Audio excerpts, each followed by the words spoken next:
সোহাগ ভাইয়ের বুলেট বিলাস। এলাকায় নতুন বাঘ এসেছে, চিনে রাখুন, আমি সোহাগ। এই যে বুলেটটা দেখছেন, এটা তেল দিয়ে চলে না, এটা চলে আমার পারফেক্টের গন্ধে। গরু ছাগল সব সাইড দাও, সোহাগ ভাই আসছে ধুলো উড়িয়ে। উফ, সূর্যটা ঠিক আমার মাথার উপর ওঠার সাহস পায় না, পাশে থাকে। এই যে আমি চুলে জেল দিয়ে বাইকটা চালাচ্ছি, বাতাসও মনে হয় আমারে জিজ্ঞেস করতেছে, সোহাগ ভাই বিড়ি খাবেন? আমি বললাম না, আমি শুধু ভাব খাই।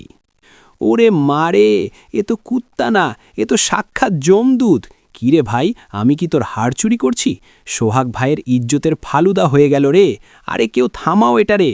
ওরে কুত্তা ভাই, আমি সামনে থেকে আর আসবো না, এবার ছেড়ে দে। আমার বুলেট কি তোর লেজে চাপ দিছে? দেখছিস, কুত্তাটাও আমার ফ্যান হয়ে গেছে, অটোগ্রাফ নিতে আসছিল। ওই যে কাকা ট্র্যাক্টর নিয়ে দাঁড়িয়ে আছে, কাকা ভয় পেও না, এটা সোহাগ। তোমার ট্র্যাক্টরের চেয়ে আমার বুলেটের আওয়াজ বেশি। আর বাচ্চারা, তোরা তো আমাকে দেখে ক্রাশ খেয়ে গেলি মনে হয়। শেষমেশ পার্কে আসলাম, কিন্তু এখানে তো দেখি একটা কাকও নাই।